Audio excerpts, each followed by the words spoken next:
রাসূলকে বাদ দিয়ে, আল্লাহকে বাদ দিয়া কাকে মহব্বত করছো পৃথিবীতে?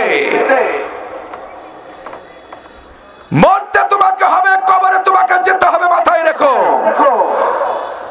শয়তানদের গোলামি করে মরো না, নাস্তিকদের গোলামি করে মরো না, কাফেরদের গোলামি করে মরো না, মুশরিকদের গোলামি করে মরো না, ইমানদারদেরকে হত্যা করো না, আলেমদেরকে নির্যাতন করো না, রাসূলকে জীবন দিয়ে ভালোবেসে ঈমান নিয়ে কবরে যাও।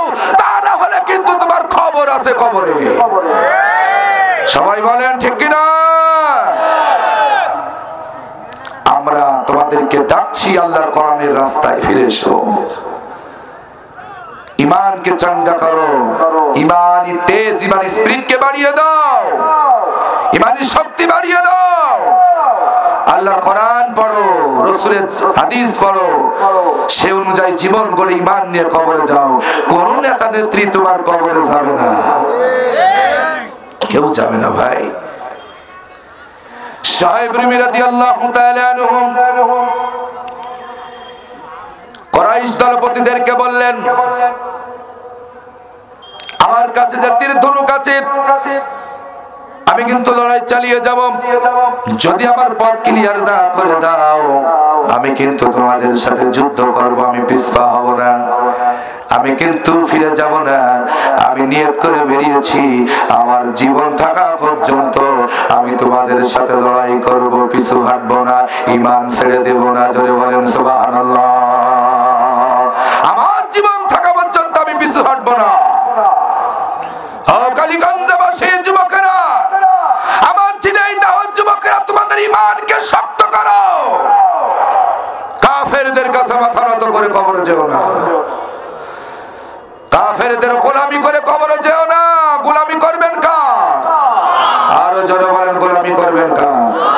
মাথা নত করবেন কার কাছে? আল্লাহর কাছে। আর কারো কাছে মাথা নত হবে না। এই আলোচনা থেকে শিক্ষা নেন। একজন বীর মুজাহিদ অনেকগুলো কাফেরের সামনে দাঁড়িয়ে কি ঈমানী তেজস্বীর কথা বলছেন। আমার বাবাজিরা, বড় ভাইয়ের এখনো সময় আছে, তওবা করে ফিরে আসেন। হতাশ হওয়া যাবে না, নিরাশ হওয়া যাবে না। জীবনে মৃত্যুর আগ দিয়ে যদি তওবা করে ফিরে আসতে পারেন, আল্লাহর আরশ পর্যন্ত যদি অপরাধ থাকে, আর এই মুহূর্তে যদি তওবা করে আল্লাহর রাস্তায় খাঁটি ঈমান নিয়ে চলতে পারেন, জীবনে যত অপরাধ আছে, গুনাহ আছে, আল্লাহ রাব্বুল আলামিন সব ক্ষমা করে দিবে। সুবহানাল্লাহ। জোর হলো না বাবা? আমার ভাইয়েরা, সুহাইব রুমি এবার বললেন, তীর যখন ফুরায় যাবে, আমার কোমরে, আমার কাছে যে তরবারি তোমরা দেখছো, এই তরবারি তোমাদের সাথে লড়াই করতে করতে তীর ধনুক ফুরায় যাবে, এরপর আমি কিন্তু তরবারি ধরতে বাধ্য হব, তোমাদের সাথে লড়াই করব। আমার কোমরে তরবারি আছে, আমার দেহে যতক্ষণ পর্যন্ত শক্তি আছে, যতক্ষণ পর্যন্ত আমার নিঃশ্বাস চলবে, এই তরবারি চালানোর ক্ষমতা যতক্ষণ পর্যন্ত আমার থাকবে, আমি তোমাদের সাথে লড়াই করব, আমার জীবনটুকু দিয়ে দিব। তবু আমি রাসূলের ভালোবাসা, তবু আমি ঈমান ছাড়তে পারবো না। আমি নিয়ত করেছি মদিনাতে যাব, আমার পথ ছেড়ে দাও, তা না হলে এই তরবারি দিয়ে কিন্তু আমি তোমাদের সাথে লড়াই করব, যুদ্ধ করব। জোরে বলেন সুবহানাল্লাহ। তোমরা অনেকগুলো, তাতে কি হয়েছে? আমি একাই তোমাদের সাথে লড়াই করব। তোমরা অনেক, তাকে কি হয়েছে? আমি মুসলমান, আমি তোমাদেরকে ভয় পাই না, কারণ মুসলমান কোন মানুষকে ভয় পাই না, মুসলমান কোন কাফেরদেরকে ভয় পায় না, মুসলমান কোন জালিমদেরকে ভয় করে না। কথা বলে ঠিক কিনা? মুসলমান ভয় করে কাকে? সবাই আওয়াজ দিয়ে বলে, মুসলমান ভয় করবে কাকে? আল্লাহকে ছাড়া আর কাউকে মুসলমান ভয় করে না। একটু মুসিবত আসলে, একটু বাধা আসলে, একটু জেল জুলুম আসলে অমনি গর্ত খোঁজেন পালাবার জন্য, বাঁচার জন্য। মুনাফিক হয়ে মারা যাবে। মরতেই যখন হবে আল্লাহর কোরআনের রাস্তায় মরতে চায়, মরতেই যখন হবে আল্লাহ রাসূলকে মহব্বত করে মরতে চায়। জালিমের কাছে মাথা নত করে আমরা মুসলমানেরা মরতে চাই না। প্রিয় বন্ধুরা আমার, কান লাগান, খেয়াল করে শোনেন, ঈমান এত সোজা জিনিস নয়। যার ব্যাপারে আয়াত নাজিল হয়ে গেছে, যেই ঘটনা আমি বলছি, যার জন্য একটা আয়াত নাজিল হয়ে গেল, মুসলমানেরা সুহাইব রাদিয়াল্লাহু তাআলা আনহু শেষ পর্যন্ত বললেন, এই তরবারি দিয়ে তোমাদের সাথে আমি লড়াই করব, এর জন্য যদি আমার জীবনটুকু দিতে হয় আমি দিতে রাজি আছি, তবু আমি আমার রাসূলের কদম মোবারকে যাব, আমি হিজরত করব, রাসূলের কাছে আমি যেতে চাই। রাসূলের প্রতি ঈমান এনেছি, আল্লাহর প্রতি ঈমান এনেছি, রাসূলকে জীবন দিয়ে মহব্বত করেছি, আমি রাসূলের সাথে দিদার করতে চাই, আমার পথ ছেড়ে দাও, আমার পথে বাধা দিও না। এরপরে সুহাইব রাদিয়াল্লাহু তাআলা আনহু বললেন, এরপরে যদি তোমরা আমার পথ না ছাড়ো, আমি তোমাদের সম্পদের কথা বলে দিচ্ছি। কিসের কথা? সম্পদ। আমার অনেক সম্পদ আছে মক্কাতে, অমুক জায়গায়, আমি তোমাদের ঠিকানা দিয়ে দিচ্ছি। যদি তোমরা সম্পদ চাও, আমার অমুক জায়গায় স্বর্ণ রূপা আছে, অনেক স্বর্ণ রূপা জমা আছে, অমুক জায়গায় আছে, যাও তোমরা সেটা নিয়ে নাও, আমার পথকে ক্লিয়ার করে দাও। শেষ পর্যন্ত কাফেররা দুনিয়ার সম্পদের লোভে ওরা সুহাইব রাদিয়াল্লাহু তাআলা আনহুর পথকে ক্লিয়ার করে দিলে। এরকম মুসলমান আমাদের সমাজে আছে না নাই? টাকার লোভে ঈমান বিক্রি করে, টাকার লোভে ওরা সব করতে পারে, সোনা দানার লোভে ওরা সব করতে পারে। কথা বলেন ঠিক কিনা? তাহলে এই ধরনের লোক কোন দলের লোক এবার আপনারা চিন্তা করেন। বাড়িতে যেই স্বর্ণ অলংকারের কথা বলেছেন, অমুক জায়গায় মক্কাতে আমার স্বর্ণ অলংকার গুচ্ছিত করা আছে, জমা করা আছে, তোমরা নিয়ে নাও। মামা আপনি নিচে বসছেন কেন বাবা? আপনি যে আমার মামা, আসার উপরে আসেন। আমার মামা যান হাজী লুৎফুর রহমান সাহেব, আমার মামা নানা বাড়ি হচ্ছে সিন্দালাই, জানেন না আপনারা? হ্যাঁ, আমার মামা বাড়ি হচ্ছে কালীগঞ্জ। আমার তো ভয় পাওয়ার কোনো প্রশ্ন আসে না। আর খাওয়া গোষ্ঠী না, খাওয়া গোষ্ঠী একটু মার হাটটা একটু বেশি। প্রিয় ভাইরা আমার, আসেন, কিছু বললি বলবো যে ওই নিমতাল স্ট্যান্ডে দাঁড়াবো, আমার এরা কিছু আলতো ফালতো কথা বলেছে, কালীগঞ্জে ঢুকতে দেবো না। কথা কম ঠিক কিনা? হ্যাঁ, একটু বেশি বললাম নাকি? না ভাই, নিজের তো পাওয়ার আছেই নাকি? মাশাআল্লাহ, মারহাবা জোরে কোন, আর জোরে কোন আলহামদুলিল্লাহ। প্রিয় ভাইরা আমার, একটু কান লাগান, মজা লাগবে, ঈমান বাড়বে। তখন ওই কুরাইশ দলেরা সম্পদের লোভে পথ ছেড়ে দিলেন, যে ঝামেলা করার দরকার নেই, কারণ এর যে ঈমানের যে জোর, ঈমানের যেতে এর সাথে তেড়িবেড়ি করলে একটারও কাল্লা দুনিয়ায় থাকবে না। তার চেয়ে সম্পদ নেওয়ার জন্য আমরা চলে যাই, ওর পথকে ছেড়ে দিও। মুসলমানেরা এখনো এরকম বেঈমান, এরকম 2 নম্বর মুসলমানদের ভিতরে আছে, ওরা সম্পদ লোভে আলেমদেরকে জেলে ঢোকাতে পিছু হাঁটে না, ওরা সম্পদের লোভে আলেমদেরকে হত্যা করতে পিছু হাঁটে না, ওরা সম্পদের জন্য সবকিছু করতে পারে, ঈমান ছাড়তে পারে। এরকম 2 নম্বর ঈমানদার মুসলমান বাংলাদেশে আছে। আমরা তাদের সাথে না, আমরা আছি সুহাইব রুমি রাদিয়াল্লাহু তাআলা আনহুর সাথে, আমার নবীর সাথে। কথা বলেন ঠিক কিনা? কে কে থাকতে রাজি আছেন? আল্লাহর দু হাত তুলে দেখা। লিল্লাহি তাকবীর, লিল্লাহি তাকবীর। আল কোরআনের আলো, আল হাদিসের আলো, কোরআন আছে যেখানে, কোরআন নাই যেখানে। আলহামদুলিল্লাহ, আলহামদুলিল্লাহ। আল্লাহ আমাদের তাকবীরকে কবুল করুন, বলুন আমিন।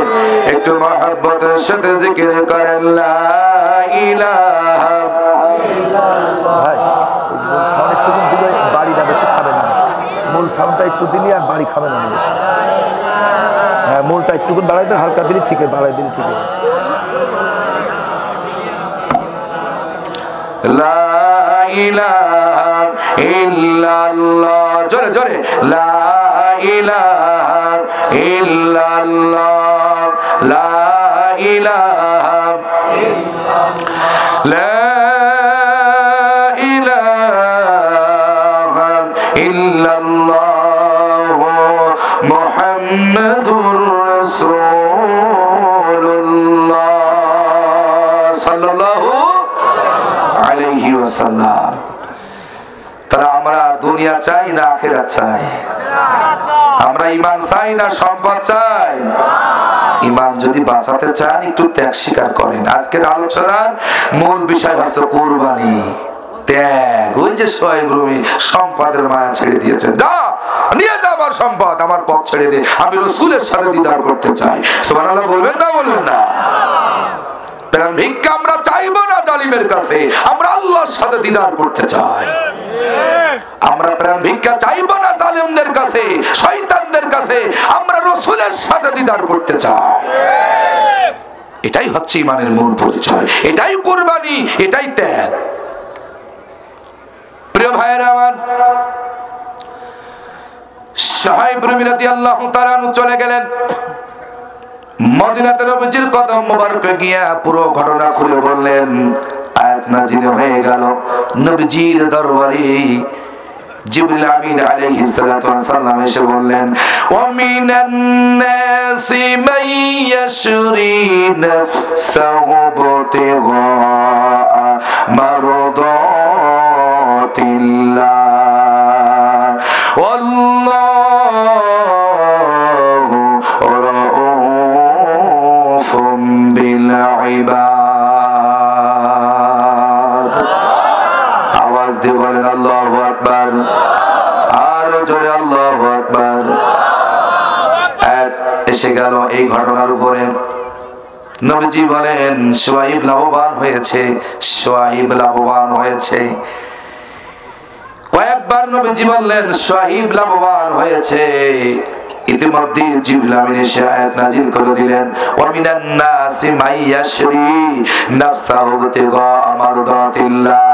ও নবী, আর মানুষের ভিতরে এমন কিছু মানুষ আছে, এমন কিছু ব্যক্তি আছে, মান ইয়াশরি নাফসাহু বিতিগা মারদাতিল্লাহ, যারা আল্লাহর খুশির জন্য, আল্লাহর সন্তুষ্টির জন্য নিঃস্বার্থভাবে জীবনটা আল্লাহর জন্য দিয়ে দেয়, আল্লাহর পথে কুরবানি করে দেয়। ও নবী, আপনি জানিয়ে দেন সেই সমস্ত মানুষদের ব্যাপারে যারা বিবির মায়া করে নাই, সম্পদের মায়া করে নাই, ছেলেমেয়ের মায়া করে নাই, নিঃস্বার্থভাবে যারা জীবন আল্লাহর রাস্তায় দিয়ে দেয়। আল্লাহু রাউফুম বিল ইবাদ। ও নবী, আপনি জানিয়ে দেন আমি আল্লাহ এই সমস্ত বান্দা বান্দীদের প্রতি বড়ই মেহেরবান, বড়ই দয়ালু, যারা নিঃস্বার্থভাবে জীবনের মায়া করে নাই। যতটা মায়া আমি আল্লাহকে করেছি, যত মায়া আমার রাসূলকে করেছে, নিজের জীবনকে অগ্রাধিকার দেই নাই, যত অগ্রাধিকার আমার রাসূলকে দিয়েছে, আমাকে দিয়েছে, নিজের জীবনকে বেশি ভালোবাসে নাই, যত ভালোবাসা আমাকে বেসেছে। ও নবী, এরকম মানুষ আপনার সমাজে আছে, এই সোহাইব রুমির মতন, যারা নিঃস্বার্থভাবে আমার জন্য জীবনটুকু দিতে রাজি।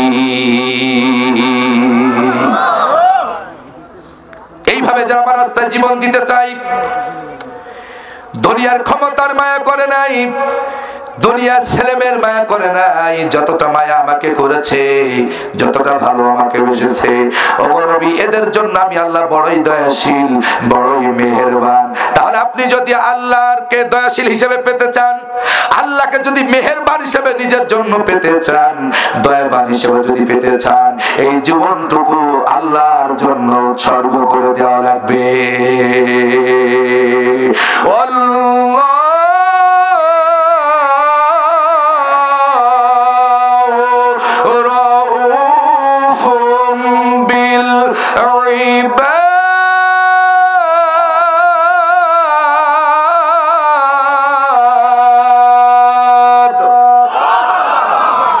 এদের প্রতি আমার আল্লাহ বড়ই মেহেরবান, বড়ই দয়ালু।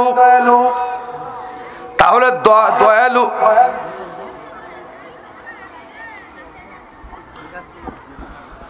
দয়ালু আল্লাহ কাদের উপরে, আল্লাহ সেটাও স্পষ্ট বলে দিচ্ছেন। সেই সমস্ত বান্দাদের উপরে আমি আল্লাহ দয়ালু, যারা নিঃস্বার্থভাবে আমার জন্য জীবন দিতে রাজি। যেমন সোহেব রুমি সেটাই দেখিয়ে দিলেন, কাফেরদের সামনে মাথা নত করে নাই, নিজের জীবনটুকু দেওয়ার জন্য সে রাজি ছিলেন। তার সব চেষ্টা করে আল্লাহ রাসূলের কদম মোবারকে যাওয়ার জন্য তিনি রাজি ছিলেন।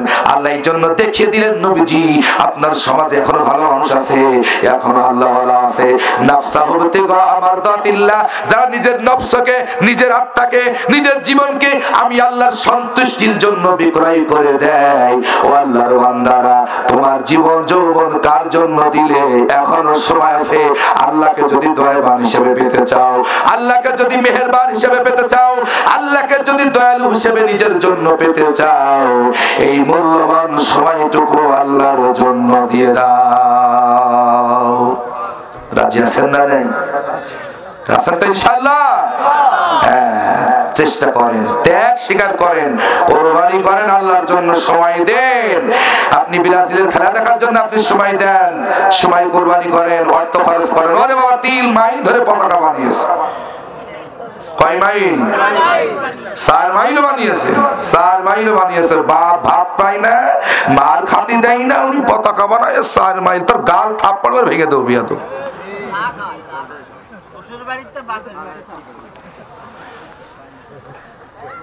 বাপের যখন অসুস্থ হয়, একটা নাপা বড়িকে কিনে দেওয়ার ক্ষমতা তোমার হয় না? হ্যাঁ, আমার সম্মানিত মায়েরা, তোমার সন্তানকে রক্ষা করো। মা বোনেরাও তো আবার খেপেছে, দেখেন ফেসবুকে, আর ওরা আবার ব্রাজিলের জার্সি গাইদের ছবি উঠে দিয়ে ফেসবুকে দেয়। আমার কেমন লাগছে দেখতে, আমি ব্রাজিলের সাপোর্টার। আবার কেউ মেসির জার্সি গায়ে দিয়ে, আর্জেন্টিনার জার্সি গায়ে দিয়ে মা আর মেয়ে দুইজন ছবিতে পোস্ট করে। এরকম মহিলা আমাদের দেশে আছে না নাই? কথা বলেন, কথা বলেন, আছে না নেই?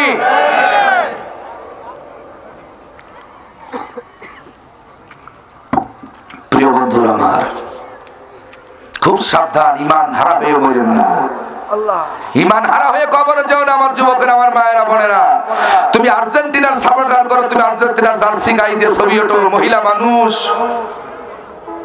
মেয়ে মানুষ, তুমি যে ছবিটা ফেসবুকে দিলে, নেটে দিলে, তুমি মরে যাবা, তোমার ছবি কিয়ামত পর্যন্ত থাকবে। যত লোক দেখবে তোমার আমলনামায় জিনার গুনাহ হবে, জিনার গুনাহ। জিনাখোরদের কাতারে যখন তুমি থাকবে, তুমি নিজে আল্লাহর কাছে প্রশ্ন করে বলবে, আল্লাহ আমি তো জিনা করি নাই, পরপুরুষের সাথে তো আমি মিলামেশা করি নাই, আপনার জিনার গুনাহ কেমনে আসলো, কি করে আসলো? তখন তোমার ওই ব্রাজিলের জার্সি গায়ের ছবি, আর্জেন্টিনার জার্সি গায়ের ছবি আল্লাহর ফেরেশতারা তুলে ধরবে। ও আমার যুবতী বোনেরা, খবরদার, আমার সম্মানিত মায়েরা বোনেরা, ঈমান হারা হয়ে কবরে যেও না।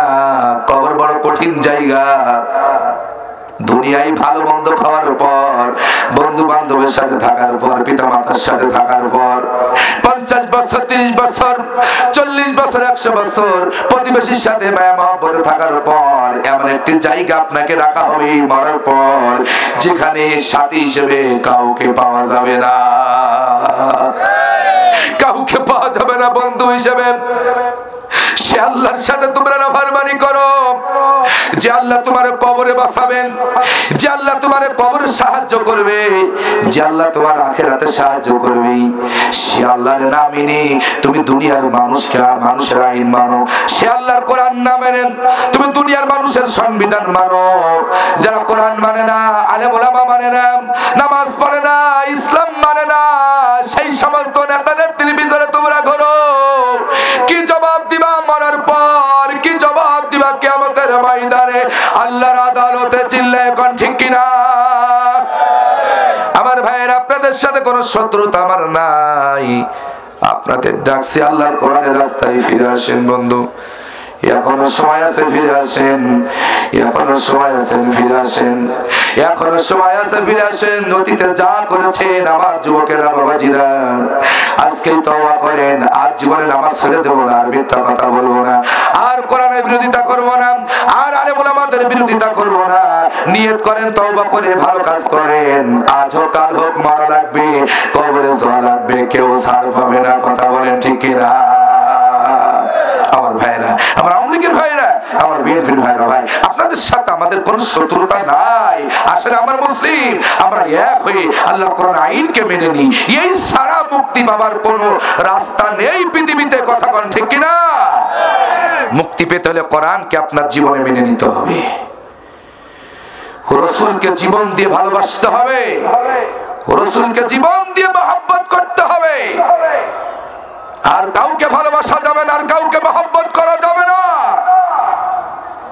মরার পর সে আল্লাহর কথাই কবরে বলা হবে, মরার পর সে আল্লাহর কথাই, সেই রাসূলের কথাই কবরে প্রশ্ন করা হবে। মরার পর এই কোরআনের প্রশ্নই তোমার কবরে করা হবে। এই মূল বিষয়গুলো তুমি এড়িয়ে চলছো। দুনিয়ার সব তুমি মানো, দুনিয়ার সব তুমি বোঝো, কিন্তু কোরআন বোঝো না। কি মামা, দুনিয়ার সব বোঝেন, কিভাবে সেলাই মেশিন বানাতে হবে, কিভাবে আপনার ধান ধারা মেশিন বানাতে হবে, দুনিয়ার সব বোঝেন। আমার মামা বানাই না, সব বোঝে, কিন্তু কোরআন বোঝেন না, হাদিস বোঝেন না, ঘুজু মুজু এই জায়গায় সব ঘুজু মুজু আপনার নামাজ রোজা ইসলামের ক্ষেত্রে। আমার ভাইরা রাগ করে নাসেন, ফিরে আসলে আমরা এক হয়ে যাই।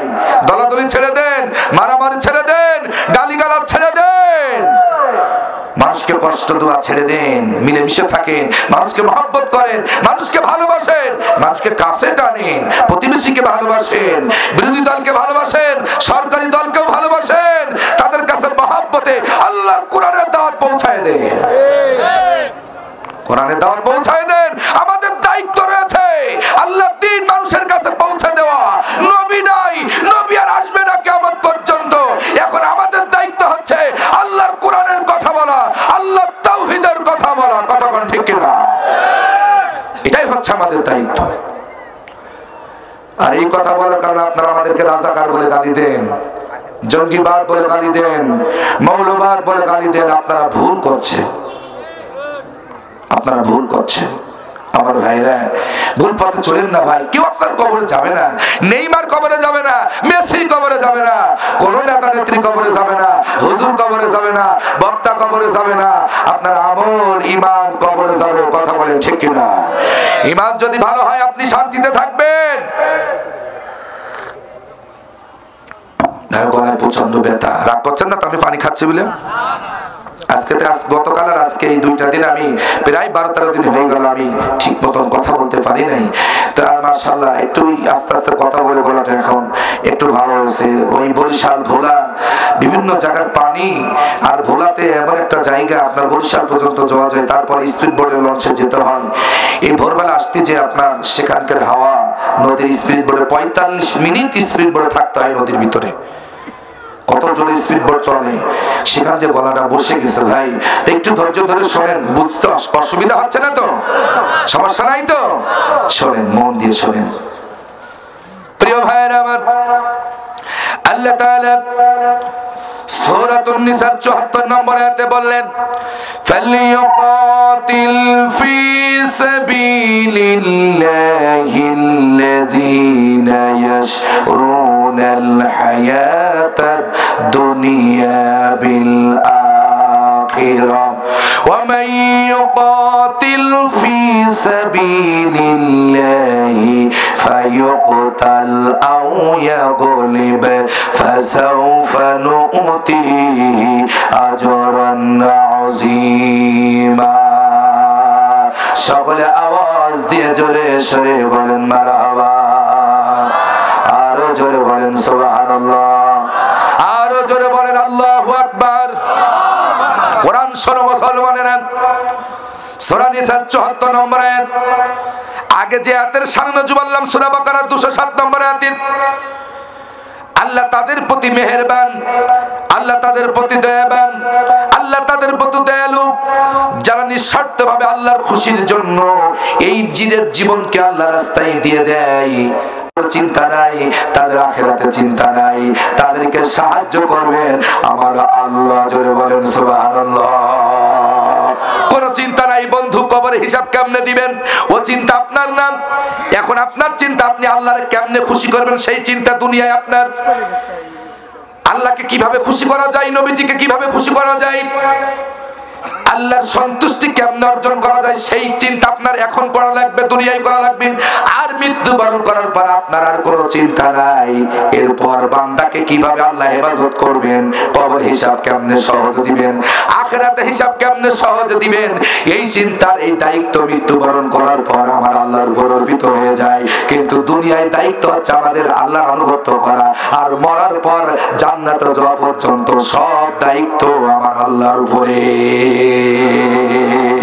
কোন চিন্তা নাই আপনার কবর আপনি হিসাব কেমনে দিবেন, ও দায়িত্ব আমার আল্লাহ নিয়েছেন, ও দায়িত্ব আমার আল্লাহ নিয়েছেন, ও চিন্তা আপনার করা লাগবে না ভাই। কিন্তু আপনার চিন্তা হচ্ছে এখন আল্লাহকে, আল্লাহর আইন কেমনে মানা যায়, আল্লাহর কিতাবকে জীবন দিয়ে কেমনে মানা যায়, আল্লাহর জন্য উৎসর্গ জীবন কেমনে করা যায়, আল্লাহর দয়া পেতে হলে, আল্লাহর রহমত পেতে হয়ে কিভাবে আল্লাহর খুশি করা যায়, সেই চিন্তা আপনার এখন করা লাগবে ভাই।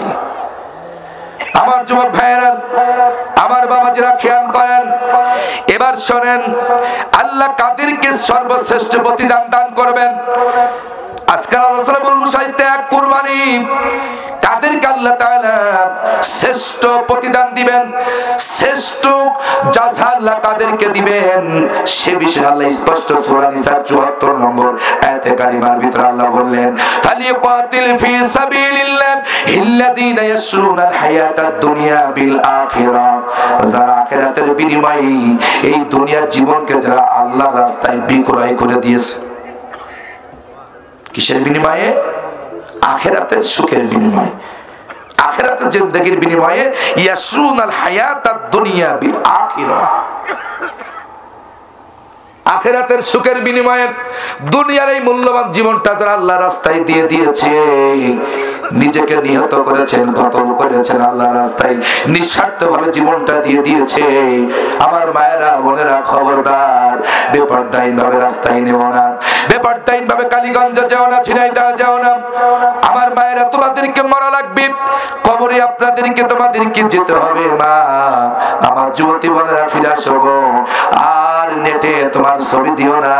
আমি যখন জয়পুরহাট থেকে আপনার আমার বাড়ির উদ্দেশ্যে সকালবেলা রওনা দেওয়ার জন্য রেল স্টেশনে আসলাম, আর একজন মেয়ে কি সুন্দর করে ক্যামেরা ধরতেছে, ট্রেন আসতেছে, আর নিজেকে কি সুন্দর করে ছবি উঠে ফেসবুকে পোস্ট করতেছে।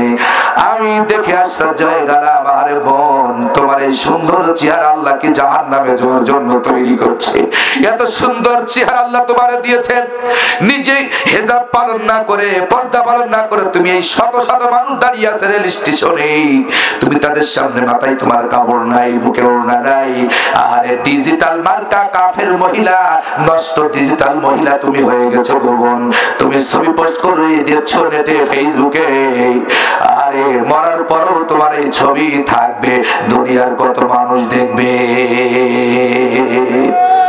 আমার আম্মা জানেরা সাবধান করে দিচ্ছি, আমার যুবতী বোনেরা সাবধান করে দিচ্ছি আপনাদেরকে, খবরদার উল্টা পাল্টা করে ঘুজুমুজু করে ঈমান হারা হয়ে কবরে যেন না। আল্লাহ রাব্বুল আলামিন তাদেরকেই প্রতিদান দিবেন যারা আখিরাতের বিনিময়ে, পরকালের বিনিময়ে এই দুনিয়ার মূল্যবান জীবন যারা আল্লাহর রাস্তায় বিক্রয় করে দিবে, নিঃস্বার্থভাবে আল্লাহর জন্য কুরবানি করে দিবে, ত্যাগ স্বীকার করবে। আল্লাহ বলেন, ফায়ুকতাল আও ইয়াকুলিব, আমার রাস্তায় জীবনকে কুরবানি করতে গিয়া যারা শহীদ হলো, জয়ী হলো, এই অবস্থায় যারা মারা গেল, আল্লাহ তাআলা বললেন, ফাসাউফা নুতিহি আজরান আযীমা।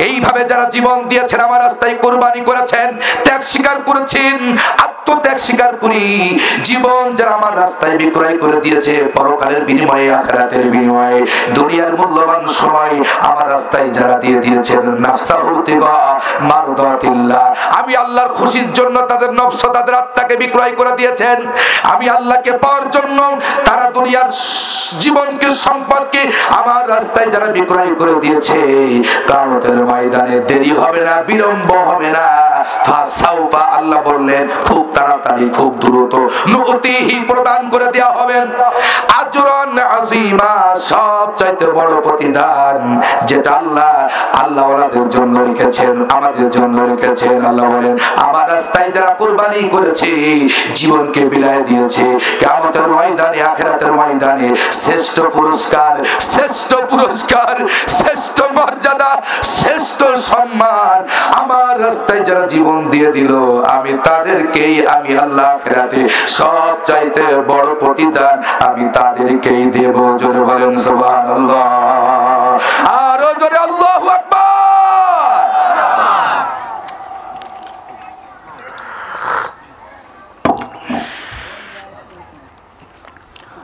রাগ করছেন মনে হয়? জান্নাত পাবেন তো ইনশাআল্লাহ? হ্যাঁ পাবেন। কোন জায়গায়? বাড়িতে চিন্তা করেন, আলোচনার সাথে নিজের আমলটা মিলাই নিয়েন। আজকে ইসলামী আন্দোলন যারা করে, কেন তারা আজকে ফাঁসির দড়িতে ঝুললাম?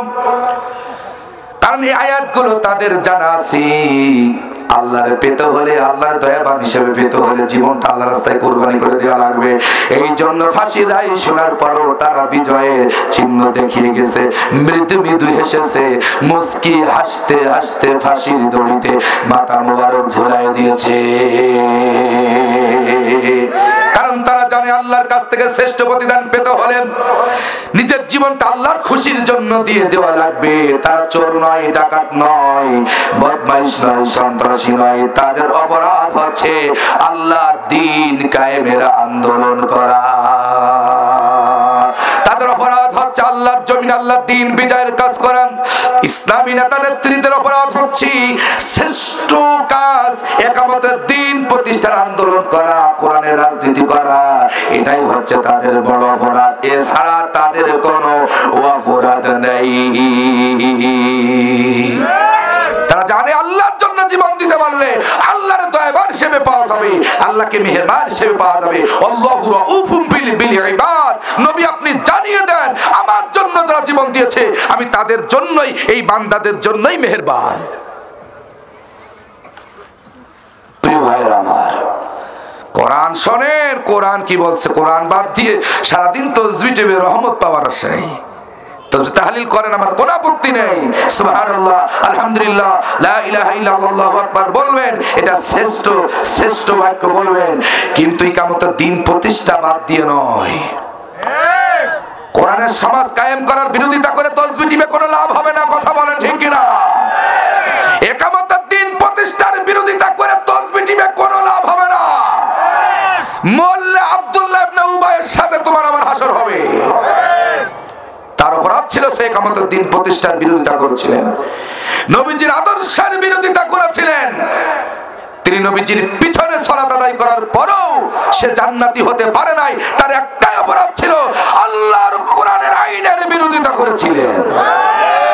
কোরআন দিয়ে সমাজ পরিচালিত হোক, কোরআন দিয়ে জাতি পরিচালিত হোক, কোরআন দিয়ে রাষ্ট্র পরিচালিত হোক, এটা সে মনে প্রাণে মেনে নেয় নাই, যার কারণে তার আমল সব ধ্বংস হয়ে গেছে। ও মিয়া, বেহেশতে যাবা আল্লাহর কোরআনের দল করে মারো। আমি স্পষ্ট কথা বলছি, ক্লিয়ার কথা বলছি। প্রিয় ভাইরা আমার, এবার আসলে আল্লাহর ভালোবাসা পেতে চান? চান কিনা? চান কিনা? আল্লাহ তো সেটাও বলে দিয়েছেন আমি কাদেরকে ভালোবাসি, আমি কাদেরকে মহব্বত করি, আল্লাহ সেটাও ক্লিয়ার বলে দিয়েছেন। ইন্নাল্লাহা ইউহিব্বুল্লাযীনা ইউকাতিলুনা ফি সাবিলিহি সাফফা কাআন্নাহুম বুনিয়ানুম মারসুস।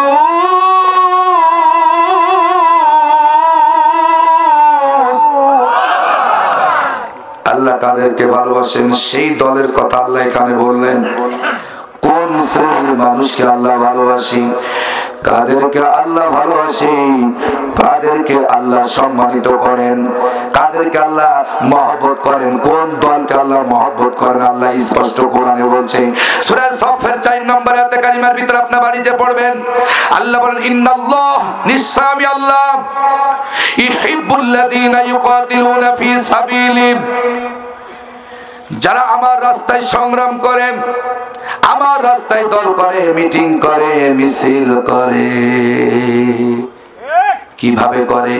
সফান কান্নাহুম বুনিয়ানুম মারসুস, সীসা গলা প্রেসিডেন্ট নাই সংঘবদ্ধ হবে, সারিবদ্ধ হয়ে দাঁড়িয়ে সীসা গলা প্রেসিডেন্টের মতন শক্তভাবে মজবুত ভাবে বীরের মতন দাঁড়িয়ে যারা সমস্ত বালা মুসিবত বিপদ আপদকে মোকাবেলা করে, সীসা গলার প্রেসিডেন্ট নাই সংঘবদ্ধ ভাবে মজবুত ভাবে শক্তভাবে দাঁড়িয়ে যারা সারিবদ্ধ ভাবে আমার রাস্তায় যারা সংগ্রাম করে, আমার দল যারা করে, আমি আল্লাহ এদেরকেই ভালোবাসি। তাহলে আপনি ভালোবাসা পেতে চান, কোরআনের দল করে। আল্লাহর ভালোবাসা যদি পেতে চান, সীসা গলা প্রেসিডেন্ট নাই শক্তভাবে দাঁড়িয়ে আল্লাহর পথে সংগ্রাম করেন। কত সংগ্রাম এখন আমরা দেখছি সমাজে ক্ষমতা পাওয়ার জন্য, কথা বলেন ঠিক কিনা? কি অশান্তিতে আমরা জীবন যাপন করছি ভাই, দুনিয়া দুনিয়া করে মানুষ পাগল হয়ে যাচ্ছে, কথা বলেন ঠিক কিনা? ভাই আমি কি বানিয়ে কোনো কথা বলছি? বলছি ব্যাখ্যা টানলে তো উপর পর্যন্ত চলে যাবে। এর যে ব্যাখ্যা আছে, ব্যাখ্যা টানলে উপর পর্যন্ত চলে যাবে। আমি অত দূর পর্যন্ত যাচ্ছি না, ছোট মানুষ, যে পর্যন্ত আল্লাহ নেয় আমি সেই পর্যন্তই যাই। মুসলমানেরা, আল্লাহ তাদেরকেই ভালোবাসেন যারা সীসা গলা প্রেসিডেন্ট নাই সারিবদ্ধ ভাবে দাঁড়িয়ে বীরের মতো আল্লাহর রাস্তায় সংগ্রাম করে, আল্লাহ তাদেরকেই ভালোবাসে।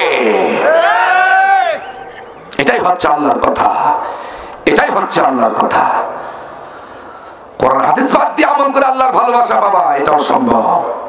আল্লাহকে যদি পাইতে চাও, আল্লাহর ভালোবাসা যদি পেতে চাও, কোরআনের রাজনীতি করে মারো। রাজনীতি যদি করতে হয় কোরআনের রাজনীতি করা লাগবে, দল যদি করতে হয় কোরআনের দল করা লাগবে। প্রিয় ভাইয়েরা আমার, ত্যাগ কুরবানি স্বীকার করা লাগবে। সূরা আনামের 162 নম্বর আয়াতে কারিমার ভিতরে আল্লাহ রাব্বুল আলামিন বলেন ইন্না সালাতি ওয়া নুসুকি ওয়া মাহইয়ায়া ওয়া মামাতি লিল্লাহি রাব্বিল আলামিন। আওয়াজ দিয়ে বলেন আল্লাহু আকবার। আল্লাহ পাক বলেন, কয়টা কথা বলবো, সময় চলে যাচ্ছে, লাল বাতি জ্বলে গেছে। আল্লাহ রাব্বুল আলামিন বললেন সূরা আনআমের 162 নম্বর আয়াত, সূরা আনআম 162 নম্বর আয়াতে কারিমার ভিতরে আল্লাহ রাব্বুল আলামিন বলেন, নিশ্চয় আমার সালাত, আমার নামাজ, নবীজি আপনি বলুন, আমার নামাজ, আমার সালাত, আমার কুরবানি, আমার জীবন, আমার মরণ, আমার হায়াত, যত কাজ হবে লিল্লাহি রাব্বিল আলামিন, সব কাজ হবে আল্লাহর জন্য, কথা বলেন ঠিক কিনা? ওয়া মাহইয়ায়া, জীবনের হায়াত। তাহলে হায়াত মানে কি হলো, এখানে কি ব্যাখ্যা আসছেন? আমরা হায়াতের জিন্দেগি যত কাজ হবে সব আল্লাহর জন্য হবে। মানুষ রাজনীতি করে মরার পর না, হায়াত পেয়ে পড়েন। আপনি কি বুঝাতে চাচ্ছেন আমাদের? কি বুঝাতে চাইলেন? আল্লাহ কি বুঝাতে চাচ্ছেন? আল্লাহ বলেন জীবনের যত কর্ম হবে হায়াতের ভিতরে সব আমার জন্য হবে। তাহলে তোমার মিটিং হবে আল্লাহর জন্য, তোমার মিছিল হবে আল্লাহর জন্য, তোমার রাজনীতি হবে আল্লাহর জন্য, তোমার গুলাগুলু হবে আল্লাহর জন্য, তোমার খেলা হবে আল্লাহর জন্য। কথা বলেন, কথা বলেন। তোমার খেলাটাও হবে আল্লাহর জন্য। লিল্লাহি রাব্বিল আলামিন। জীবনে যা করবা বান্দা সব আল্লাহর জন্যই হওয়া লাগবে, তাহলে আল্লাহর দয়া পাওয়া যাবে। এছাড়া সম্ভব না, কোন মত সম্ভব না। আয়াত নেন। এবার আসলে একটা হাদিস পড়েছিলাম, হাদিসের ব্যাখ্যা করে আমার আরেকটি দায়িত্ব আছেন, সেদিকে আমি যেতে চাই। হযরত আবু হুরায়রা রাদিয়াল্লাহু তাআলা আনহু বলেন, প্রখ্যাত সাহাবী, প্রখ্যাত বর্ণনাকারী, রাবিকুলের শিরোমণি, যার হাদিস বুখারী মুসলিম শরীফের ভিতরে সর্বাধিক প্রসিদ্ধ লাভ করেছেন, যিনি বুখারী মুসলিম শরীফে যার হাদিস বেশি বর্ণনা করা হয়েছে সহিহ হিসেবে, তিনি আর কেউ নন, আবু হুরায়রা রাদিয়াল্লাহু তাআলা আনহু। এই আবু হুরায়রা রাদিয়াল্লাহু তাআলা আনহু বলেন, নবী করিম সাল্লাল্লাহু আলাইহি ওয়াসাল্লাম বলেছেন, তিনি সরাসরি রাসূল সাল্লাল্লাহু আলাইহি ওয়াসাল্লাম থেকে শুনেছেন, নবীজি বলেন, আদ-দুনিয়া সিজনুল মুমিন ওয়া জান্নাতুল কাফির। এই দুনিয়াটা, এই জগৎটা, এই পৃথিবীটা মুমিনদের জন্য কারাগার, এই দুনিয়াটা ঈমানদারদের জন্য জেলখানা, কারাগার। ওয়া জান্নাতুল কাফির, আর এই পৃথিবীটা, দুনিয়াটা কাফেরদের জন্য জান্নাত। এবার তাকিয়ে দেখেন তো আপনি হাদিসটা মিলায়ে, বাবা দেখেন আপনি মিলায়ে, কোন দল কারাগারে আছে, কোন শ্রেণীর লোক কারাগারে আছে, কোন আলেমরা কারাগারে আছে। আল্লাহ রাসূল বলছে, আদ-দুনিয়া সিজনুল মুমিন, এই দুনিয়াটা মুমিনদের জন্য কারাগার, কয়েদিখানা, জেলখানা। এটা সুখের জায়গা না, এটা দুঃখের জায়গা, এটা কষ্টের জায়গা, এটা ত্যাগ স্বীকার করার জায়গা, এটা কুরবানি করার জায়গা। কথা বলেন ঠিক কিনা? আজকের আলোচনা হচ্ছে কুরবানি ত্যাগ। বিশাল আলোচনা ছিল, সময় নেই। আদ-দুনিয়া সিজনুল মুমিন, যারা মুমিন, যারা ঈমানদার, তাদের জন্য দুনিয়া কারাগার, তাদের জন্য জেলখানা। মিয়া তুমি তোমার 14 গোষ্ঠ পিরিগিরি করলে একদিনও কারাগারে গেলে না। সবাই বলেন ঠিক কিনা? আরো জোরে বলেন।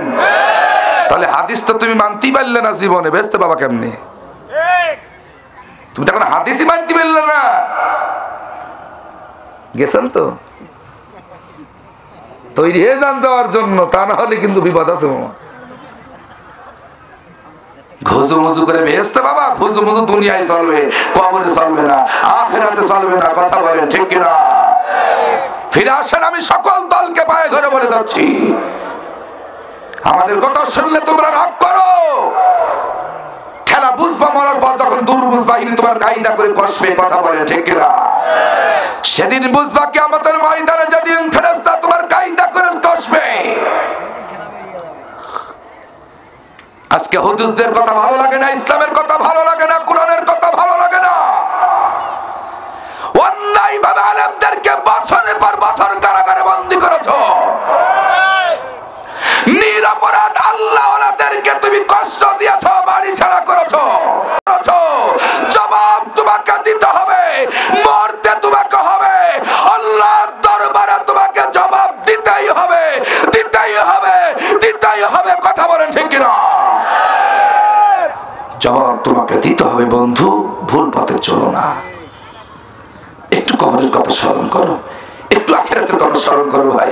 কেউ তোমারে বাঁচাতে যাবে না। তোমার আমল যদি ভালো হয়ে যায়, তোমার কর্ম যদি ভালো হয়, আল্লাহর জন্য যদি ত্যাগ স্বীকার করতে পারো, আল্লাহর জন্য যদি ঈমান আনতে পারো, সব কাজ, অর্থনীতি, সমাজনীতি, রাজনীতি, বিচার নীতি, পারিবারিক নীতি, আইন আদালত নীতি, কোর্ট কাছারি নীতি, সব যদি আল্লাহর জন্য করতে পারো, আল্লাহর দয়া, আল্লাহর ভালোবাসা আমাদের জন্য রয়েছে। আল্লাহ ওয়াদা দিয়েছেন। চিল্লাই করেন আল্লাহু আকবার। এ কোরআনের পক্ষে থাকতে রাজি আছেন কে কে? দু হাত তুলে দেখা। লিল্লাহে তাকবীর, লিল্লাহে তাকবীর, লিল্লাহে তাকবীর। আল কোরআনের আলম, আল হাদিসের আলম, কোরআন আছে যেখানে, কোরআন নাই যেখানে, বাংলার মুসলিম, বাংলার মুসলিম। লিল্লাহে তাকবীর। রাগ করছেন মনে হয়? রাগ করেন না ভাই, আপনাদের সাথে আমার কোনো শত্রুতা নাই ভাই। আপনাদের জাহান্নাম থেকে বাঁচার জন্য বলছি, কবর আযাব থেকে বাঁচার জন্য বলছি। আমার যুবক ভাইরা, আমার আওয়ামী লীগের ভাইরা, আমার বিএনপির ভাইরা, আসেন ভাই। আমরা মুসলমান, আমরা এক আদম সন্তান, আমরা এক মা হাওয়া থেকে আসছি। আমরা পরস্পর সব আত্মীয়, আমার পরস্পর সব আত্মীয় ভাই। আমাদের আদি পিতা, আমাদের বাপ আদম, আমাদের মা হাওয়া, আমরা ওখান থেকেই এই সিরিয়ে ছুটিয়ে আসি। আসেন ভাইরা, কার সাথে আপনি বেয়াদবি করছেন, কাকে আপনি আপনি আঘাত করছেন, কাকে আপনি মারছেন, আপনি বিবেক খাটান। আমি কোন জাতিকে আঘাত করছি, কাকে আমি কষ্ট দিচ্ছি? সেটা আমার ভাই, আমরা তো মুসলমান। মুসলমানরা মুসলমানকে অন্যায় ভাবে আঘাত করতে পারে না, কষ্ট দিতে পারে না। প্রিয় ভাইরা আমার, আসেন, আমি আপনাদেরকে আহ্বান করছি, ত্যাগ একটু স্বীকার করেন, কুরবানি স্বীকার করেন, আল্লাহর জন্য একটু সময় বেশি বেশি দেন, মানুষকে দাওয়াত দেন। খামাকা চায়ের দোকানে বসে থাকেন না। যে বন্ধু নামাজ পড়ে না, বন্ধুর কাছে বারবার যান, বন্ধু আয় নামাজ পড়, আমি নামাজি, তুই আমার বন্ধু, তুই জাহান্নামে যাস। এটা আমরা চাবো না। আমরা একসাথে আল্লাহর ইবাদত করি, আমরা আশা করব আল্লাহর রহমত, আল্লাহর দয়া, আল্লাহর ভালোবাসা আমরা পাবো। আয় বন্ধু, আর নামাজ ছেড়ে দিস না। ও যুবকেরা, তোমার বন্ধুকে দাওয়াত দাও, তোমার বন্ধুর পিছনে একটু সময় দাও। এই বন্ধু যে তোমার কথা শুনে যদি নামাজি হয়, তোমার বন্ধু সারা জীবন ইবাদত করে যে সওয়াব পাবে, আর তোমার সামান্য চেষ্টায়, এই কথায় দ্বারা যদি সে ফিরে আসে, সারা জীবন ইবাদত করে যে সওয়াব পাবে, তুমি তোমার কথাই যে ফিরে আসলো, তুমি এই কথাটা বলে সেই ইবাদত করে যে সওয়াব, তুমি তাকে ফিরে আসলে সমানে সমানে সওয়াব পেয়ে যাবে। আরো জোরে। শুধু কি তাই? নবীজি বলেছেন, খাইবার যুদ্ধের সময় নবীজি তার প্রিয় জামাই আলী রাদিয়াল্লাহু তাআলা আনহুকে বললেন, আলী রে, তোমার কথা দ্বারা, আল্লাহর কসম করে আমি বলছি, তোমার বাক্য দ্বারা, তোমার কথা দ্বারা যদি একটা লোক হেদায়েত হয়, তোমার ওয়াজ দ্বারা, তোমার নসিহত দ্বারা যদি একটা লোক নামাজি হয়, ভালো হতে ফিরে আসে, হেদায়েত পায়, এই কথাটা আল্লাহর কাছে এত দামি, এত মূল্যবান। আরব মরুকামাই মালভূমিতে সব চাইতে লাল উটনি যেটা মানুষের কাছে প্রিয়, যে কথা দ্বারা তুমি মানুষকে আল্লাহর রাস্তায় ফিরিয়ে নিয়ে আসলে, যে কথা দ্বারা মানুষ হেদায়েত পেল, সত্য পথ খুঁজে পেল, এই কথাটার এত দাম, ওই লাল উটনির চাইতে এই কথাটা আল্লাহর কাছে বেশি দামি। আমরা আজকে এই সব কথাগুলো বলতে চাই না। গালিগালাজ, অশ্লীল, বিহাপানা, একসাথে বন্ধুরা থাকলে সারা শুয়োরের বাচ্চা এইভাবে গালিগালাজ করে, অশ্লীল ভাষা ব্যবহার করে, এগুলো মুসলমানের আদর্শ নয়। তোমার কথা হবে মানুষকে দাওয়াতিমূলক কথা হবে, মানুষকে চরিত্র পরিবর্তনমূলক কথা হবে, তোমার লেকচার হবে, তোমার ভালোবাসা হবে, মানুষকে আল্লাহর পথে আহ্বান করার মূলক ভালোবাসা হবে, মানুষকে দিনের পথে আহ্বানমূলক কথা হবে। ও আমার যুবকেরা, আমার কলিজার টুকরা যুবকেরা, নিজেকে সতর্ক করো ভাই, জাহান্নাম থেকে বাঁচাও, বন্ধুকে বাঁচাও, নিজে বাঁচো। আমার মায়েরা, বোনেরা, পর্দার অন্তরালে যারা আছেন, আপনার বান্ধবীকে বাঁচান, আপনার মেয়েকে বাঁচান, আপনার ছেলেকে বাঁচান, ফিরে আসেন, নিজেরা হিজাব পালন করেন, পাঁচ ওয়াক্ত নামাজ পড়েন, ছেলে মেয়েগুলোকে সুশিক্ষায় শিক্ষিত করেন, আলেমা বানান, তাদেরকে দ্বীনি শিক্ষায় শিক্ষিত করেন। যারা নামাজ পড়ে না ছেলে মেয়ে, তাদেরকে নামাজের তাগিদ দেন। যে মেয়ে পর্দায় থাকে না, তাকে পর্দার জন্য আদেশ করেন, নির্দেশ দেন। আর ফ্যামিলিটাকে ইসলাম দিয়ে সাজান, কোরআন দিয়ে সাজান, নিজে বাঁচুন, পরিবারকে বাঁচান। প্রিয় ভাইরা, অনেক কথা ছিল, সময় নাই। আসুন, আমি আপনাদেরকে আহ্বান করছি, এখানে অনেক মা বোনরা আছেন, ও মা, আপনাদের পেটে আমাদের জন্ম, আপনাদের পেটে আমাদের জন্ম, ওই পেটের দাম অনেক। সারা জীবন আপনাদের খেদমত করেও আমরা একটি ফুটা দুধের ঋণ আমরা শোধ করতে পারি না। সারা জীবন যেই জায়গায় আপনারা আমাদের স্থান দিয়েছিলেন, কলিজার নিচে, বিজ্ঞান বলছে সন্তানের বয়স যখন 7 মাস হয়ে যায়, তখন মায়ের যে থলিটা 10 ইঞ্চি লম্বা, ওটা পরিপূর্ণ হয়ে যায়। পরিপূর্ণ যখন হয়ে যায়, তখন তার পা তো বাড়তে থাকে, শরীর তো বাড়তে থাকে, পা কোথায় রাখবার জায়গা থাকে না থলির ভিতরে, তখন পাটা আস্তে করে আল্লাহ সেট করে দেয় মায়ের মেটে, এই কলিজার নিচে। আর সন্তান যখন নড়াচড়া করে, পা দিয়ে যখন গোতা মারে, তখন মায়ের কলিজায় লাগে। মা তখন ব্যথায় ছটফট করে, যন্ত্রণায় ছটফট করে। ও মা, আপনাদের ঋণ আমরা জীবন দিয়েও শোধ করতে পারবো না। সুতরাং আপনাদের চরিত্র নিজেরা হেফাজত করেন, নিজেরা জাহান্নাম থেকে বাঁচেন, বেপরদাহীন ভাবে রাস্তায় নেবেন না। 3টা লাথি এই 7 মাসের ভিতরে 3টা লাথি, সব চাইতে বড় লাথি বারে সন্তান মায়ের মেটেই, মায়ের কোলে যায়। বিজ্ঞান বলেছে এই লাঠি যদি কোনো পিতার কলিজায় সন্তান মারত, সাথে সাথে পিতা জানাই হাড়েরা করে মারা যেত। বিজ্ঞান মায়ের কলিজাটা নিয়ে রিসার্চ করেছেন, গবেষণা করেছেন। মায়ের এই কলিজাটা আল্লাহ এত সুন্দর করে সেট করেছেন, কারণ আল্লাহ জানে সন্তানের পায়ের লাথি কলিজায় খাবে। সবচাইতে 3টা লাথি মারে, আর এই লাথিগুলোর ভিতরে ছোট্ট লাথি একবার নয়, 2বার নয়, রূহ দেওয়ার পর যখন সন্তান নড়াচড়া করে 4,500 বার লাথি সন্তান মায়ের বুকে মারে। সেই লাথি সহ্য করেছেন, সেই সন্তান জাহান্নামে যাবে, আপনি কেমনে সহ্য করবেন? সেই মেয়ে জাহান্নামে যাবে, আপনি কেমনে সহ্য করবেন রে মা? আপনার তো দায়িত্ব আছে, আপনি কত কষ্ট পেটে নিয়ে সহ্য করেছেন। দুনিয়া আসার পর সেই সন্তানকে আপনি জাহান্নামে ঠেলে দিচ্ছেন। নামাজ নাই, ইসলাম নাই, পবিত্র নাই, আপনার মেয়ে পর্দায় থাকে না। এটা বড় দুঃখের ব্যাপার, এটা বড় কষ্টের ব্যাপার। ও মা, আমার যুবতী বোনেরা, জানি না আগামী দিন আবার দেখা হবে না, হবে কি জানি না। হাতে ধরে বলে গেলাম, পায়ে ধরে বলে গেলাম, এমন লাথি আপনাদের পেটে আমরা মেরেছি, কলিজায় মেরেছি। এই লাথি যদি কোন পিতার কলিজায় মারা হতো, পিতা ছটফট করে জায়গায় মারা যেত। কিন্তু আল্লাহ আপনাদের সেই ক্ষমতা, সেই শক্তি আল্লাহ দিয়েছেন। খবরদার, নিজেদের চরিত্রকে আলগা করে, নিজেদের চেহারাকে আলগা করে রাস্তায় দেখায়েন না। সে আল্লাহর শুকর আদায় করুন, সে আল্লাহর সেজদা দেন যে মায়ের আপনার পেটের ভিতরে যে সন্তান এত সুন্দর করে আপনাদের সেট করে দিয়েছেন। আর এই পৃথিবীতে যখন আসার সময় হয়ে যায়, কি চমৎকার করে তিফলুন বাচ্চাটা আস্তে করে আল্লাহ পেট থেকে বের করে দেয়। সেই মাকে কষ্ট দিবেন? সেই মাকে আঘাত দিবেন?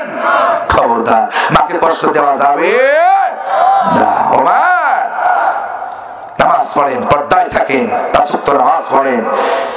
পার্কে পার্কে ঘুরিয়েন না, শিক্ষা সবরে যে নিজের চরিত্রকে নষ্ট করো না।